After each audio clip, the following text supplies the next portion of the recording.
I'm Jill Vellerman and I'm a 5-step assessor and trainer. And this video is all about using the 5-step method with families affected by a loved one's gambling problem.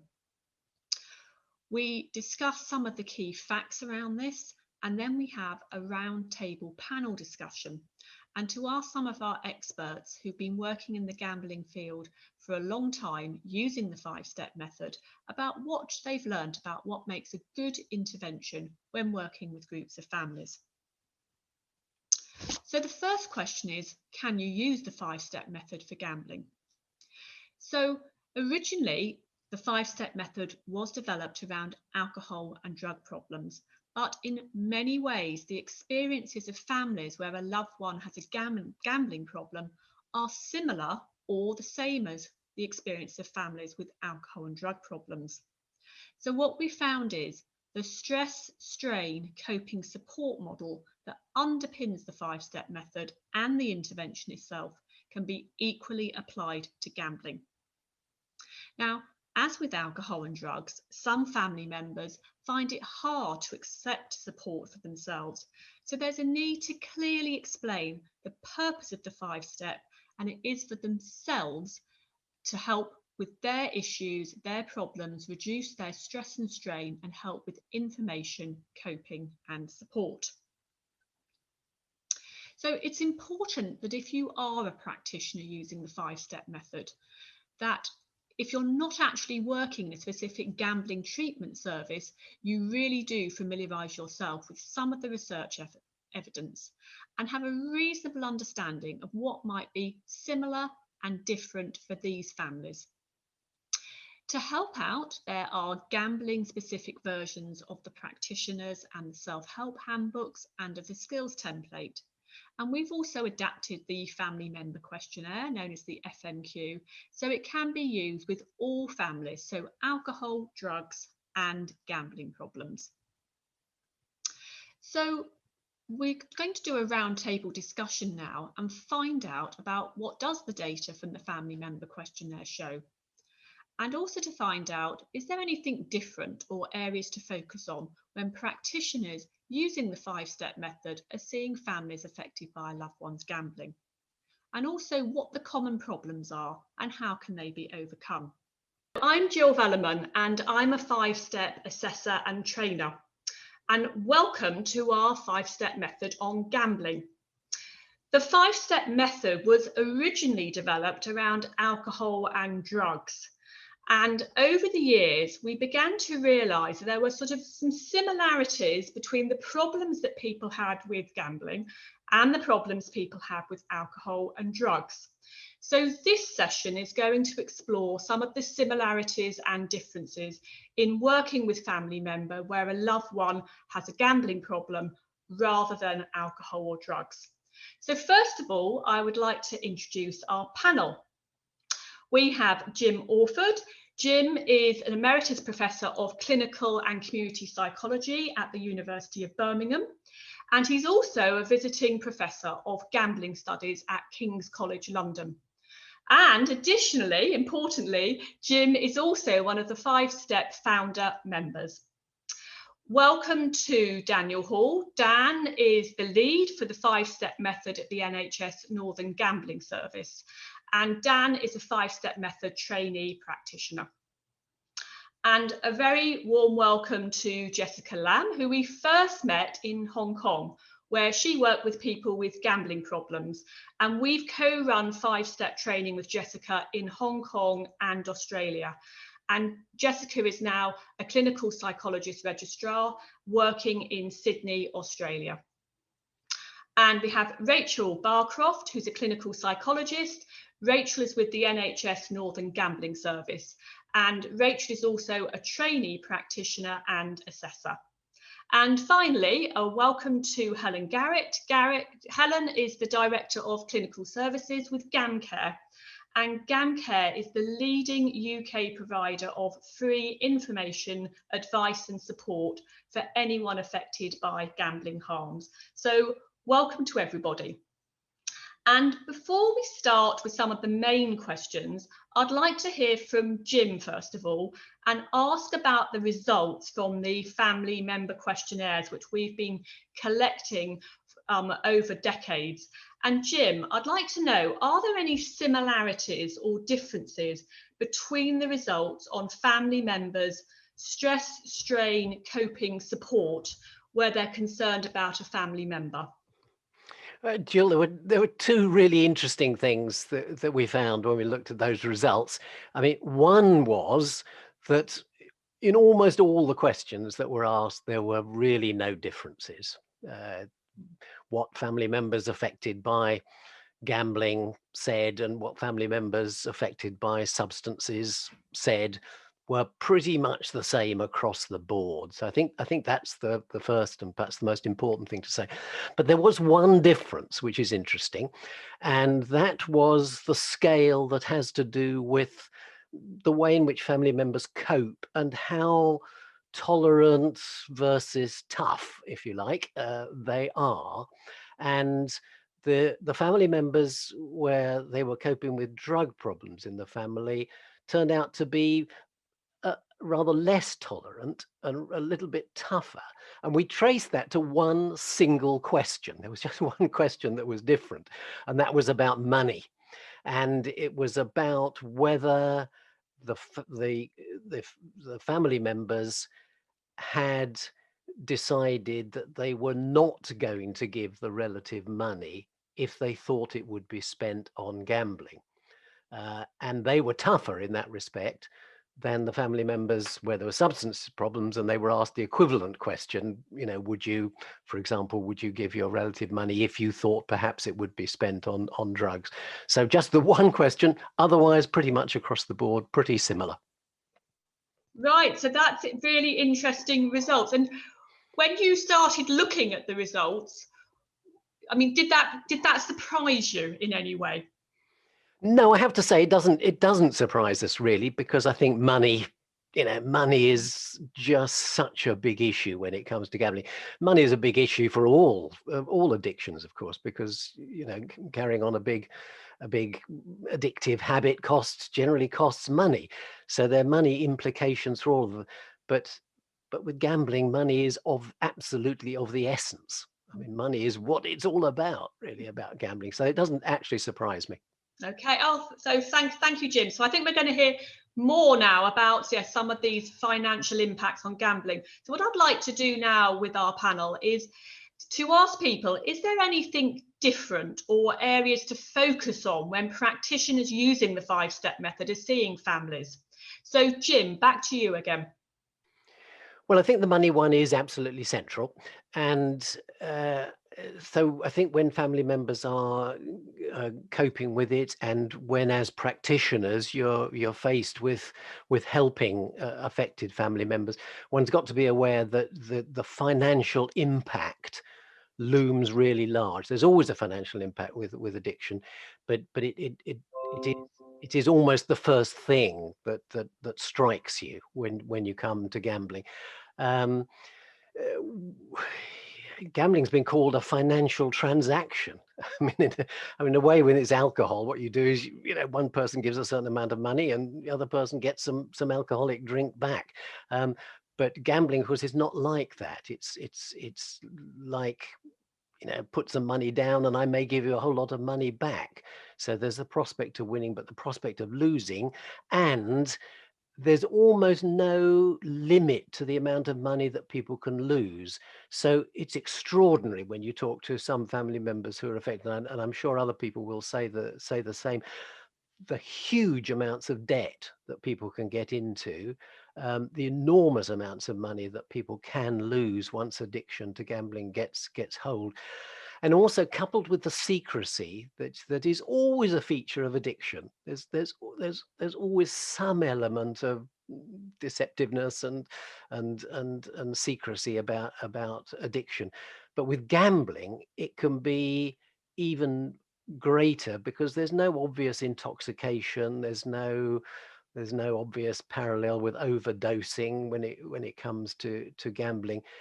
And anybody who meets many people who've been affected in the family by gambling will meet someone who says, I knew nothing about this, or I knew scarcely anything about this until I learnt that actually our house, which I thought we owned, had been remortgaged, or until I discovered that actually our savings of, thousands of pounds in the bank were no longer there, or I discovered that my husband or whoever it is had borrowed a huge amount of money from someone else in the family. So there's this discovery that comes to people. So there's those two things combined, the financial impact, which is enormous, combined with this element of secrecy and not knowing entirely what's going on, has a huge impact on family members.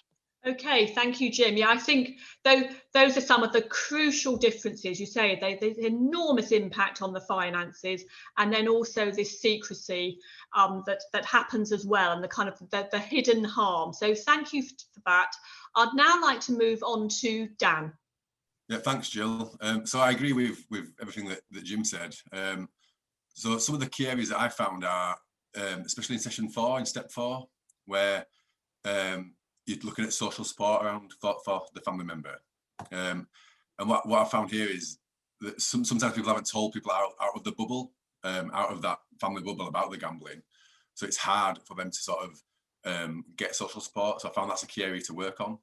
And I do think that's similar in other addictions as well as mental health problems as well. I've also found that family members blame themselves and think that they should have done something a lot earlier, and look back. And I think part of that is, which might be slightly different than substance addictions, is that gambling is not illegal. So I think that people feel like they've done something wrong. Why is my son, daughter, partner doing this? And I've also found that because it's easier to hide, like Jim suggested, family members think they should have done something earlier, but then they realise that because it's easy to hide, that they can't, and it's so big, the debt's so large, and the problems are so hidden at that point. So there's a lot of blame there that they didn't notice earlier. Okay, so some similarities. So in terms of 5-step, this issue of social support is crucial, but also some differences which are highlighted about this hidden harm, family members blaming themselves, thinking they should have done something earlier, but because it's hidden, it can be even more difficult. So thank you, Dan. And over to Jessica. Thank you, Jill. What I would just say, it's very similar to along the lines what Jim and Dan had mentioned, but I think I would like to add a little bit more on the cultural consideration as well. So for example, in some cultures, gambling can be much more normalized. And so in that way, it's really hard for other people to understand why the affected family members is so upset by something that, say, for example, in Hong Kong, majority of the population will leisurely gamble. They do not understand why the family members is so particularly upset about the relatives gambling. Or it might be really, really hard for the affected family member to take control over how accessible gambling is for the family. Say, for example, if it's like Chinese New Year and everyone's gambling, it becomes really hard for them to say no to it, but also not withdraw the whole family altogether at the same time. Sometimes, like what Jen and Jim also mentioned, is that guilt that affected family member experience, because before they realize the gambling, it's a significant problem for the family. They might look back and realize they have received gifts or has give a pat on the back because the relatives have won a big chunk of money, and so they feel like they're part of the reason why they caused the problem gambling. And of course, like what Jim said, it's often considered as a transaction, in a sense that gamblers might want to continue to gamble even more, hoping that they could chase the loss and fix the problem, which this is something probably won't occur in substance or alcohol addiction, which I think it might be interesting to consider as well. Thank you, Jessica. I think that's really interesting about these different cultural norms that lots of people might not have considered about how normal it can be in particular cultures. So I think that's a really vital point. So thank you very much. And over to Rachel. Yeah, so I think what I found is that some of the family members who access our service wanting support actually want to know how best to support their relative as well, and it can be difficult to explain to them that the intervention is all about them. So I think it's really important that we explain that right at the beginning of the intervention, what is actually going to be discussed. And I think possibly one of the reasons for that is just that gambling addiction is just not understood in the wider public as it is with other addictions, and people just don't have an understanding of how a behavioural addiction can become a problem. You know, they understand more with substances how someone can become dependent on those. But I think it can be difficult for people to understand how problems with gambling can develop. Okay, thank you, Rachel. I think that's a very interesting point about, yes, family members just confused about why is this happening? Why can't somebody stop? And understanding how the similarities to other areas. So I think that's a very useful point. Thank you. And finally, over to Helen. Thank you, Jill. I mean, I agree with all of my colleagues, and I think just picking up on from what Jim said at the beginning, because gambling is so intrinsically linked to finances, what family members often present to services in crisis. I mean, that's not dissimilar to the gamblers themselves often presenting in crisis. And those crises often involve money. And as Jim has said, you know, the reality of bankruptcy, the home being repossessed, and the family member often just finding out about this at really critical points, and the devastation and the distress that they feel at the time in coming for support. I think that also what's really key is that help for gambling is quite unknown. So often people don't know about talking to their GP or seeking out support. So when they do find that the help is there, they're often at the end of their wits' end, really. And I think that what compounds this is the shame and the stigma. In Western cultures, we don't like talking about money, and we certainly don't like talking about the debts that have been created by gambling losses. And that shame and stigma is felt not only by the gambler, but by all of their family members. So I think that the impact on the person is that they don't tell their families, just like Dan said, they don't tell other people, their wider support network, they become very, very isolated. And I think that also when we think about family members who have adult children, that quite often they have bailed out financially their adult son or daughter, maybe more than once, maybe on quite a few occasions, believing that that's the only thing that they can do to help their loved one out of the awful situation that they're in. And I think coupled with this overwhelming sense that the gambler will say they don't know what to do, and that they're so desperate to get out of the financial difficulty, and that they often, you know, we know that there is a higher correlation to people feeling this overwhelming sense of not knowing what to do and feeling suicidal, that family members are often left with this awful position of, if we don't bail them out, they may take their life. And that can be really, really difficult for family members to know how best to support their loved one and how best to then support themselves too.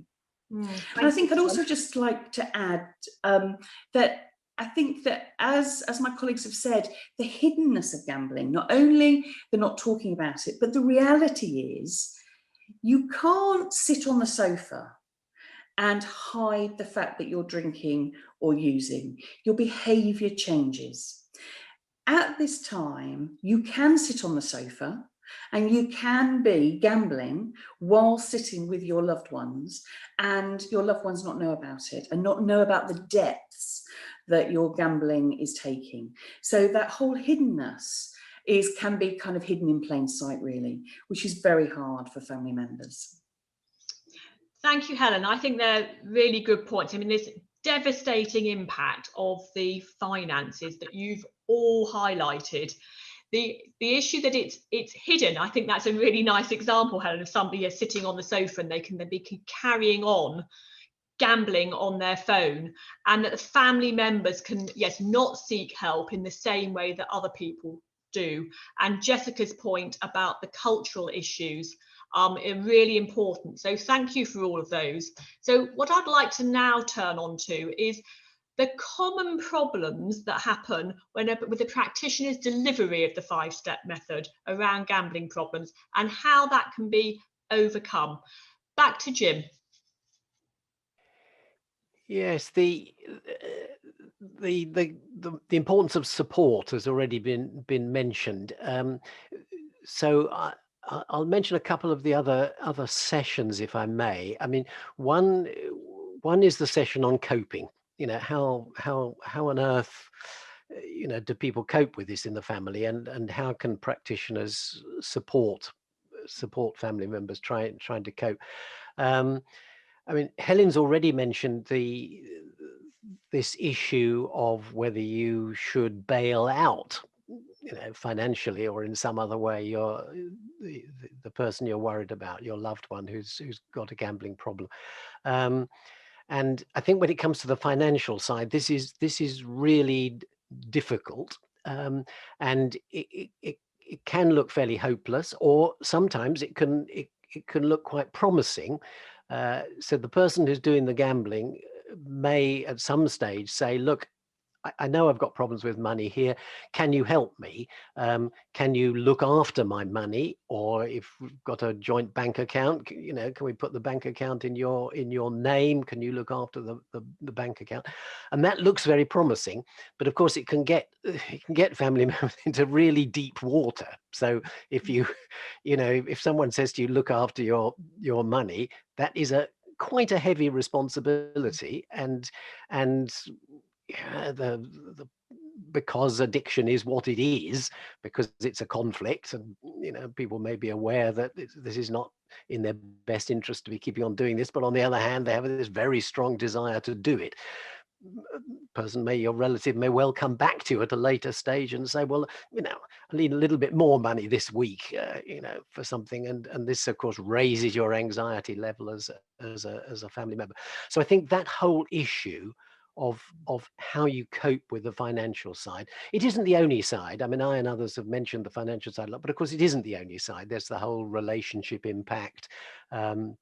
There's the impact on work, there's the impact on education, there's all the other things that addiction impacts on. But so I think that question of the details of how you manage that is quite tricky, and needs to be worked through very carefully with people, and possibly with the help of other people as well. I mean, there is debt advice out there. I mean, certainly where I live, there is debt advice. I think in many other countries, there's debt advice or money management advice. And it is possible as an affected family member that you can work with your loved one and with some debt or management advice, and almost in a sort of triangular arrangement, you can actually set up something which is really useful and helpful. So I think that coping, that coping session is really important. The other session that I think I'd like to mention is the information session, because I do think in the case of gambling, there is an enormous amount of information that family members will probably not have, and some of that is cultural, as Jessica's mentioned the importance already of the cultural factors. So there may be cultural differences there. There's certainly country differences. So if you're in Australia, as Jessica is, you've got to know what a pokey machine is. You know, you've got to have you've got to have the language. If you're working, you know, where I am in England, you know, you've got to know about fixed odds betting terminals, or you certainly did have to. Fortunately, the government's done something about them recently, but they were very big. You know, a very high percentage of people who had gambling problems were gambling on the fixed odd betting terminals.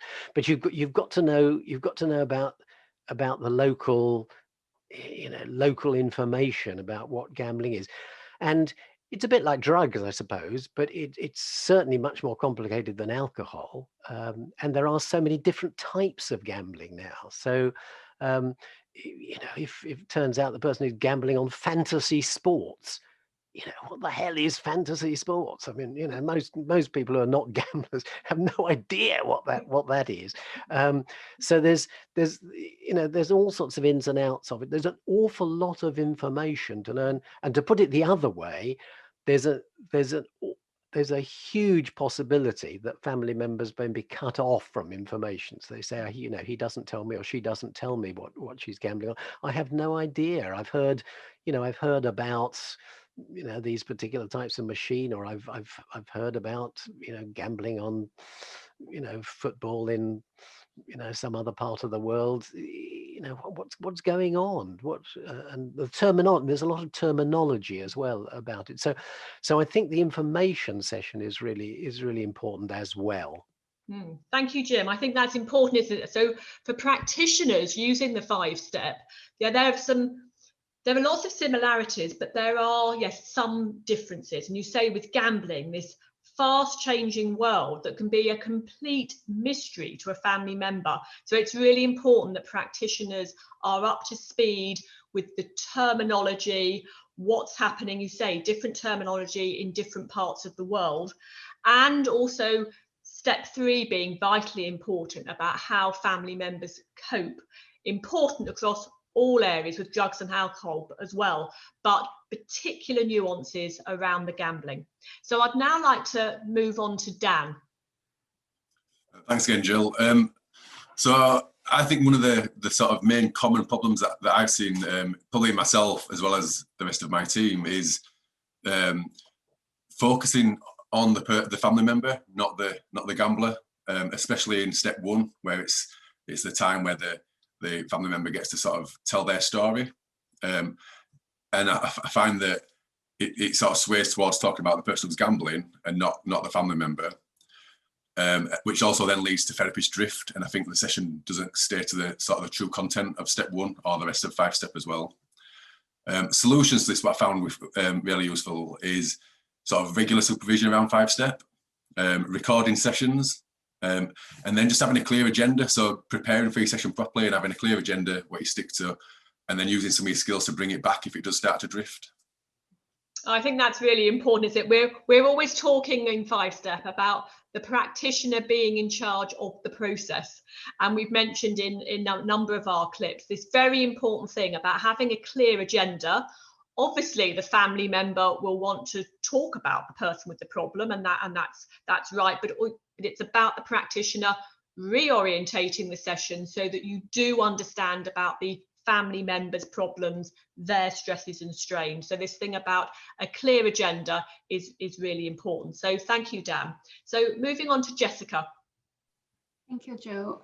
So just adding on to what Jim and Dan have also mentioned, I think it's like what Jim said, there's not only a cultural difference, but also a country difference. So I guess with my experience both doing gambling treatment in both Australia and Hong Kong, you find that there's like what Jim mentioned, a lot of terminologies, but equally when we're providing information in step 2, there's a lot of information that's also country specific. For example, in Australia, we have exclusions criteria where the family members could also apply for their relative to be escorted out of the TAB to purchase any tickets for horse racing, bettings and things like that.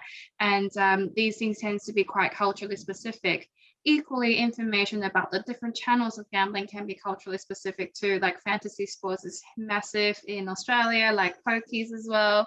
On top of this, there is esports, and gambling has been, finding its way to keep itself on trend. And, for example, nowadays we don't even have to gamble with money anymore. They do it with something called skins. And so I think being a practitioner, we kind of need to be aware that there's all this terminology, but equally important to know that step 2 is not about us being the know-it-all, but to empower the family members to seek out information. So I guess instead of thinking we need to be all prepared, knowing all the terminology, is to help them and guide them to find out ways to do it.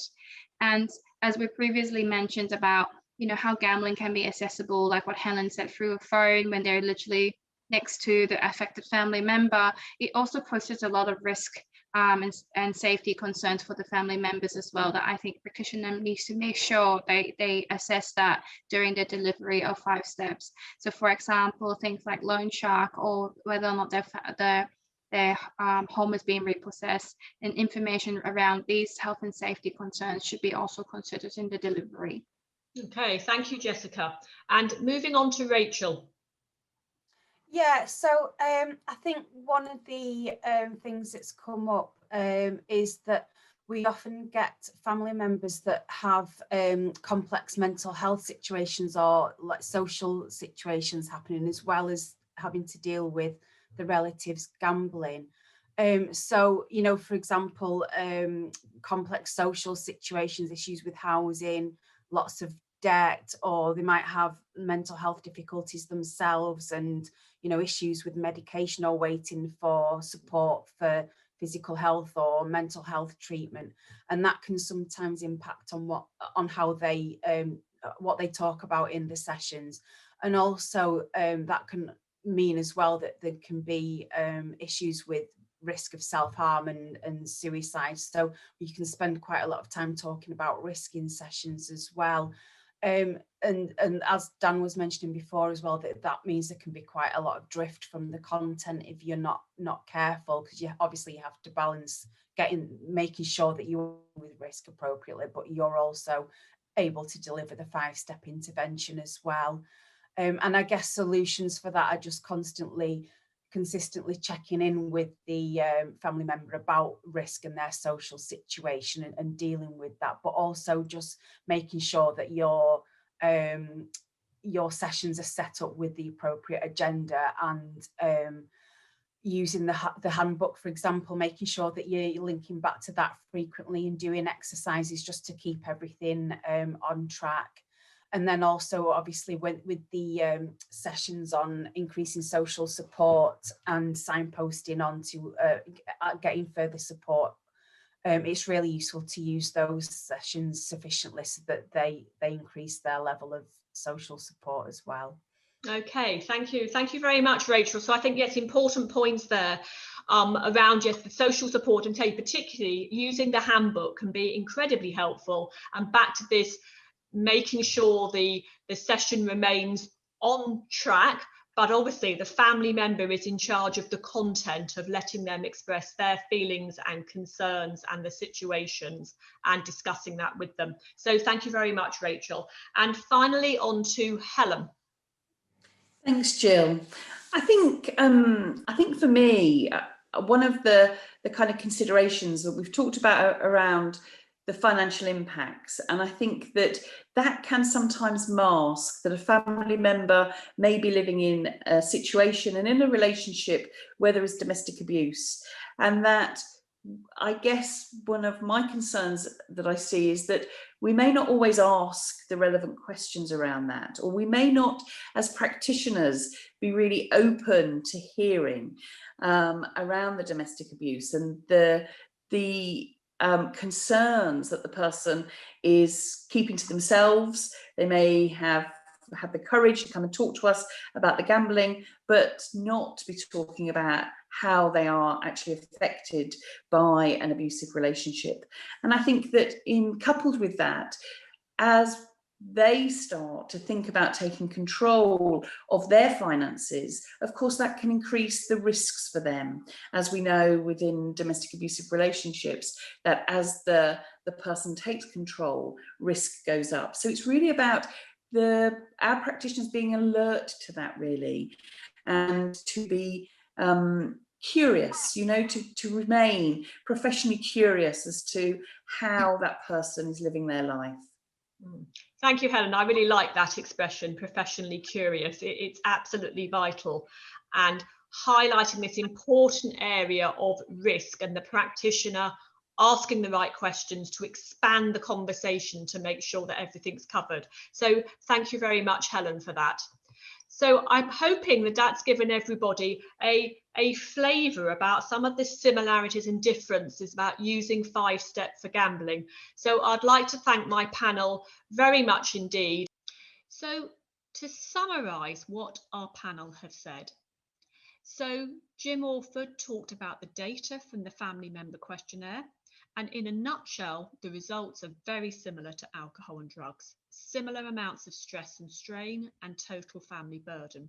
But one issue stood out, which was family members were less likely to give money when they thought it would be spent on gambling. And what I've done here is just to summarise some of the key points that the panel have made. So the first one is around stress, strain, coping support and seeking help. And there was a key thing about gambling as opposed to alcohol and drugs is that they can be very hidden and it can be harder to recognise. There can be few physical signs, unlike with alcohol and drugs. The person could actually be sitting on the sofa, online, on the phone, when you're not even realising. And it was Helen who eloquently made this point. It's also that because it's generally hidden, the crisis that can be caused, it can be the most enormous shock. It can be extreme. People can find out when they suddenly discover their house has been remortgaged and there now isn't enough money to pay. They can lose their house, they can become homeless. So the stress caused by financial burden and economic abuse can be enormous, and family members often present themselves when there is a crisis. Jessica made the point that in some cultures, gambling is very normalised, so it can be a lot harder for family members to seek help. And also, particularly in British culture, talking about money and debt can be very shameful. The other issue with gambling is it can lead to very complex, extreme and long-lasting financial problems. So there's some of the general differences. But what does this mean in particular for each of the 5 steps? So the first bit is about the family member story. These are similar to alcohol and drugs, but I say there can be the most enormous shock for the family member. They really did not know about the problem. In step 2, this was a particular point several of our panel made. Gambling forms and the language used are incredibly varied. They vary in terms of the words used across the world, and the types of gambling can be very different. So information is key about this. Leading on from that, the practitioner may need to know information about local services or explore with the family member services such as debt management. And also with gambling, helping family members understand how leisure gambling can turn into a problem and why can't they just stop. This needs explaining, as it does with alcohol and drugs, but because it's not a substance abuse problem, it can be more difficult for the family member to understand. Moving on to step 3 and coping. So the dilemmas of helping out financially on the debt can be very extreme. So step 3 is all about assessing what is right for the family member, the advantages and disadvantages. And then moving on to step 4, because gambling can be such a hidden problem and the family member didn't know about it, assessing what support the family member needs, how they can gain more support can be even more helpful to them.